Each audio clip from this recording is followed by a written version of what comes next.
Okay, so now it's time to get into bending itself and to start to look at what's going on within our cross section and the stresses that are occurring as a result of bending. So we're going to go about it the same way as we did when we looked at torsion. We're going to take our cross section, we've got it up here on the screen, and I'm going to inscribe on our specimen a series of lines. So we're going to do a bunch of longitudinal lines, and we're going to do a bunch of cross-sectional lines, if you will. So squares going around our square section and longitudinal lines along its length. And what I want to do is now I'm going to apply a bending moment to it, a constant bending moment across its entire length. And I want to see what happens to that cross-section in detail. Now, it's going to be somewhat grossly exaggerated, so a highly deformable material, if you will, much greater deformations than we would normally expect to see, certainly in our cross-sections. And I want you to look at it critically and see if you can start to discern what must be going on inside based on what we observe happening in the deformations. So that said, this is what we're probably going to see. We have our moment now applied, and because we've applied a moment, we're seeing this curvature, this bending of the beam or the member. But we see so much more than that. And so what I want you to do is to take a few seconds, pause the video if you will, to look at it and see if you can't start to discern. And when you think you've discerned something, then you have to ask yourself, so what? Does it tell me something about what's happening inside my beam? How is it resisting this load? So yeah, like I say, take a few minutes, pause the video if you will, look at it and look at it critically and see what you see and see how many of the things that we're going to talk about you're actually able to pick up, and then restart the video and we can go at it. Okay, so the first thing I want to look at is the horizontal lines. So they were straight before we applied our moment. And of course, it should be fairly obvious, hopefully you picked up, that they're now curved. And that curvature is going to be important to us. And so we're going to look at that, and it tells us something. Now, not only are they curved, but because they're curved, and it might not be obvious just looking at it straight up, but when you think about it, I think it will be obvious that the ones at the inside of the curve, the top in this case, are shorter than they were before it started, when they were straight, before we applied the moment. So these lines have gotten shorter. Whereas at the outside of the curve, or at the bottom in this case, those lines have gotten longer. And somewhere in that, between the shorter ones and the longer one, obviously there's going to be a line somewhere that has the same length. And, when I say, okay, so what does this mean to us? What does this tell us? Where else have we seen material getting longer and shorter?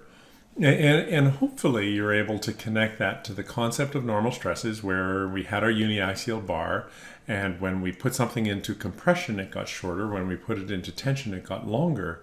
And so we should be leaning towards the idea that somewhere in here, there's probably normal stresses, right? Remember that axial bar created normal stresses, which caused that shortening and that lengthening. And so there is likely going to be normal stresses, maybe in the top half, which is causing it to shorten, and tensile stresses, normal stresses, causing it to elongate in the bottom half. And if you got that far, that's actually pretty impressive, because it's going to set up a clear understanding of what's happening in the beam as we move forward. But there's more.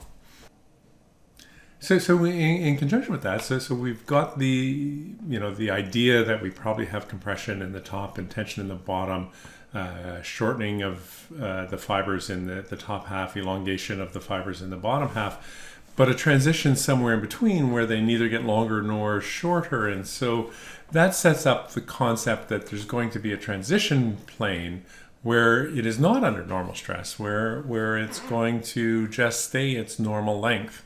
And so this neutral surface, if you will, is going to exist as we transition from the top to the bottom of our beam. Now, how about the vertical lines? So these lines that we inscribed around the square, what do we see about them before and after? So they were all parallel lines before. So what we see after is that they stay straight lines. You know, they don't distort. They don't bulge or anything else. And we saw that kind of in torsion, right? Think about it. When we looked at torsion, those lines subscribing around the rod, when they twisted, they stayed straight. And they do as well here. But where they change is that they're no longer parallel. Because of that curvature, which we saw, they tend to lean in towards themselves. So they're actually deformed an angle off the vertical now, and they can reflect the curvature of the beam. And they'll all point towards a common point, which would be some distance the radius of curvature away. So that is interesting. Let's just see what else. So we do see a little bit of lateral distortion. So in the off axis, we see, if we look at the cross section at the end, it gets a little bit fatter at the top, a little bit skinnier at the bottom. And again, this is probably grossly exaggerated, but that has me thinking about Poisson's ratio to go in conjunction with those normal stresses that we already talked about, with the compression in the top, which would cause it to fatten in the off-axis, and the tension in the bottom, which would cause it to lengthen. So you know, I mean, that's probably a fairly good set of observations that should set us up for a really decent exploration as to what's going on inside the beam. And just bring up a couple things here. So we know the horizontal lines become curved. We talked about that. We talked about the relative lengths. We talked about the vertical lines remaining straight. So if they were on a plane before bending, they are still on a plane after bending. And that becomes important when it comes to the mechanics of what is going on. So here we have our prismatic beam that we're going to use for most of our developments when it comes to normal stresses relating to bending. But what we want to note is that when we bend this shape, it's going to bend about a neutral surface, as we talked about in the last slide. There's going to be some plane that neither elongates nor shortens. And that really is this neutral surface about which it bends. And so we know that there's going to be no normal stresses in that neutral surface. Now we see a slice delta x, and like we did in torsion, that's going to be the slice that we focus on for our examination of the mechanics and what's going on inside. So, you know, just as a reminder, shown up here in the top corner of the slide to remind us where this slice of delta x is coming out of from the beam. And now I'm going to look at it from the side. So think of it, these are the two of those parallel lines, if you will, drawn on our beam before it deformed. And we have a width, delta x. Our longitudinal axis is drawn in there. That would represent our neutral surface that we saw on the previous slide. And we're going to concern ourselves with some location y above that longitudinal axis. Now, as we know, so if I look at the length of the fiber on the longitudinal axis, we know that it is delta x because that's the width of our section. And the line at a distance y, we're going to call it delta s, but we note that before bending, it is also equal to a length delta x. So this is what this section is going to look like after bending. Remember that curvature that we're going to get. Remember, it's a constant pure moment that is being applied. And so these parallel lines before bending become angled in, and they point to this center of curvature, O prime, some great distance away for limited curvature. And the radius of curvature is shown by rho, which is the length between that point O prime and our neutral axis. And of course, we're still interested a distance y above that neutral axis, which was our fiber, delta s. So the length of the fiber that's at the longitudinal axis, because that's on our neutral surface, we know that its length has not changed. And so it will remain a length of delta x, which it was before bending.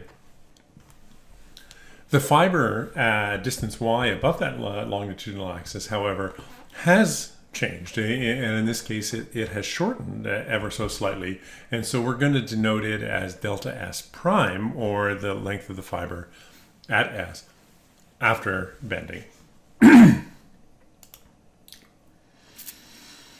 So what I want to look at is I want to look at the strains in our various fibers. So we know that strain is the change in length divided by the original length. And so if we're looking at our fiber a distance y above the neutral axis, the change in length is going to be our delta s prime minus our original length, which was delta s.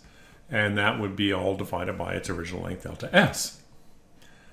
Now we can substitute in delta x for delta s because it was the same length as the fiber on the neutral surface or on the longitudinal axis, and so we end up with delta s prime minus delta x all divided by delta x. So if we substitute in some geometric values from our curvature, delta x is going to be equal to, if we look at the deformed element, the distance between the point O prime and our longitudinal axis, which is denoted by rho, multiplied by the angle subtended, which is indicated as delta theta. So we can replace delta x by rho delta theta, and the length delta s prime is the length between O prime and that fiber, which would be rho minus y, multiplied by the angle subtended, which is still delta theta. And so we substitute all that in, we put it out there, and then we're able to cancel most of it out. And we actually end up with the strain is equal to the negative of our distance y divided by our radius of curvature, rho. So what does that tell us? If we pull that apart, if y is equal to 0, we're going to have 0 strain at the longitudinal axis, which is kind of what this was set up to be, because we're not getting any elongation or any shortening. And as y increases, our strain is going to increase linearly as it gains distance from the longitudinal axis. And it will reach its maximum as it gets to the extreme fiber, either at the top or the bottom. And further, if I were to pull it apart a little bit, now we've set this up nicely so that the sign convention matches what we've been using. And so we know that it's going to be compression in the top. So everything with a positive value of y will give us a negative strain, which is associated with compressive strains, normal strains. And everything below the neutral axis would have a negative y, which would give us a positive strain, which would be a tensile strain. So there, in summary, strain varies linearly as the distance from the neutral axis to a maximum at the extreme fiber. So I just want to draw it out here so we can see it. So this is our cross section. We're showing y. We're using c to denote the maximum distance to the most extreme fiber. Because our longitudinal axis was in the lower half, it was further distance to the top than it was to the bottom. We know that c is going to be at the top in this case, and so we're going to get our maximum strain at the top, and there will be some other maximum, but not as large, at the bottom. And so we're able to relate that, much like we saw in torsion and everything else, that the strain is equal to the ratio of y over c, the negative of y over c, times our maximum strain. And so this is just a ratio y over c, again, very similar to what we saw in torsion. That will vary between 0 when y is equal to 0 and c when it gets to that most extreme fiber. And so it's a ratio of 0 to 1, and we'll draw that linear line from 0 to the maximum at the top.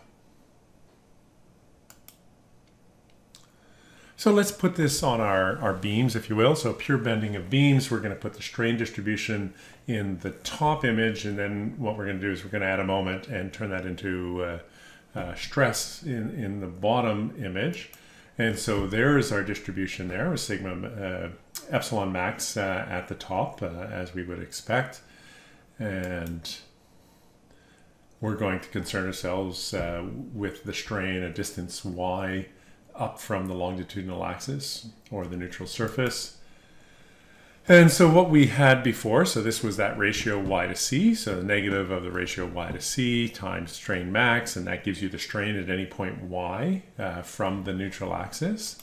And then if we recall Hooke's law, which basically puts that linear relationship between stress and strain, so stress is equal to E strain, we can substitute in for our strains and put in our stresses, and also know that the stress is equal to that ratio of y to c, negative of that ratio y to c, times the maximum stress. And so let's draw that in here, and we see that our stress distribution looks similar. We have a maximum normal stress at the top, and other tensile stresses at the bottom, but we know that the maximum is at the top because C is longer between our neutral surface and the top than it was to the bottom in this case. And so our normal stresses vary as their distance from the neutral axis to the maximum at the extreme fiber. Now, a couple notes at the bottom just to keep us thinking. So these stresses are the result of axial elongation or contraction along the beam's longitudinal length. And so they are normal stresses acting normal to the cross section, as we've drawn that there, but because it's in 2D, it might not be obvious. So we'll have to look at that in the next slide. So here I've just flipped our beam back into 3 dimensions. We have our moment applied to it, and what I want to do is I want to draw out our stress distribution in 3 dimensions. And so we'll do that here. We see the bottom in tension, so you have the arrows coming out of the beam, and we have the top in compression. You see the arrows going into the beam. Maximum at the top, maximum period, absolute maximum at the top, but also our maximum compressive stress. We would have a lower value maximum tensile stress at the bottom extreme fiber. And so what we need to do here is we need to actually derive a formula which is going to allow us to directly calculate what the stresses, the normal stresses, are resulting from this bending moment in this beam. And so we're going to do a couple things here to see if we can't do that. So we're going to, again, look at distance y up from the longitudinal axis or the neutral surface, and we're going to isolate a small area dA. And on that, of course, you're going to have a sigma sub y going on. So our stress at that distance y. And that really, the stress dy or stress dA would represent a small infinitesimal force, dF. And that becomes important because we're going to have to sum our forces in the longitudinal direction, or the x direction in this case, and set it equal to 0. And what that's going to allow us to do is we're going to locate where this neutral surface is. And remember, I told you before, we already talked, we know where it is because we mentioned it in our cross-sectional properties, that the neutral surface is coincident with the centroidal axis, but this is actually going to demonstrate or prove that to us. So we have some of the forces in the x direction is equal to 0. So that is going to be the integral over the area of our little df's. and our little df, as we know, is equal to our sigma multiplied by dA. So from the previous slide, we know that our sigma is equal to the ratio of y over c, or the negative of the ratio of y over c multiplied by sigma max, again times dA. And because neither of those vary over y, they're both constants, so we can take the negative, the sigma max, and the c all outside the integral sign, which leaves us with negative sigma max over c times the integral of y dA. So this is interesting because we know that sigma max is not equal to 0. We know that c, because it's the distance from this surface up to the extreme fiber, is not equal to 0. So because all of this has to be equal to 0, we know that that integral of over the area of y dA must be equal to 0. So if you recall, the integral of y dA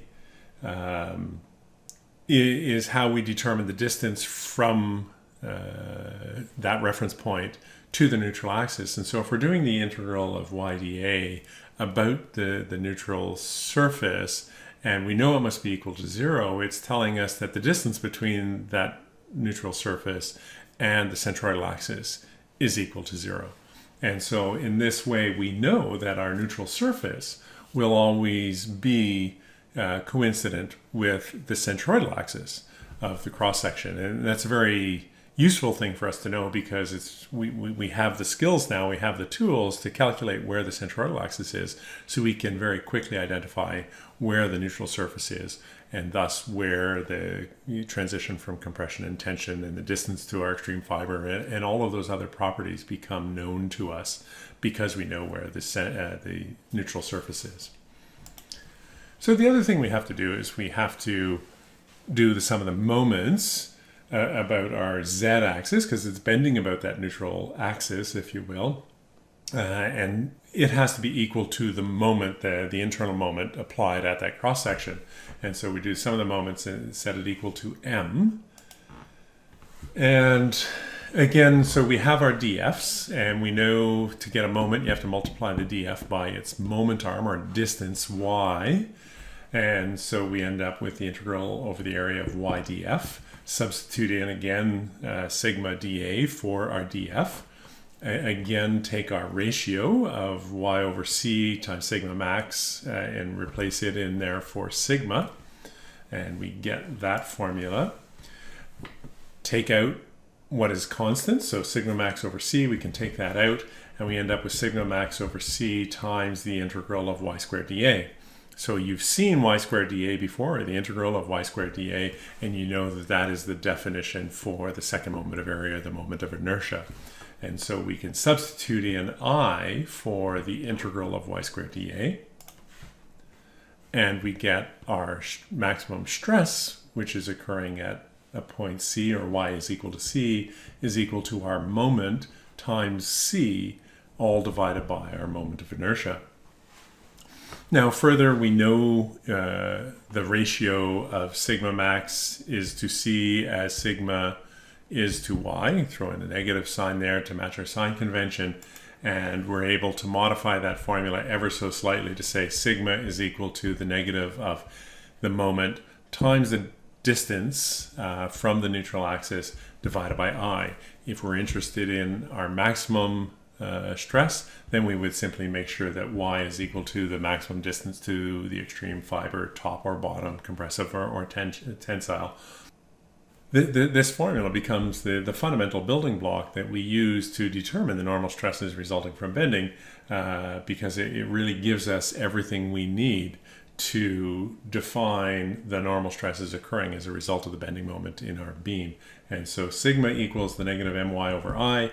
Sure, it's on your formula sheet, but when you understand the behavior, it's pretty easy to see why that becomes so important. And now you start to understand what we were talking about when we were looking at cross sections, about I being the contribution of the cross section as a resistance to bending. And so here it is in the denominator of this. So it is reducing the stresses resulting from the moment being applied. And so the higher the I, the better off we are, the lower the stresses that are occurring. And so now we can start to understand that linkage about what we were talking about with the moment of inertia back in the section on geometric properties. So let's jump in, do an example. So this is a T-beam. I'll just draw out the anticipated deformed shape. It's got a point load on it. And let's go in. We've already calculated the centroidal axis for this. We've calculated the moment of inertia. We're going to build on that.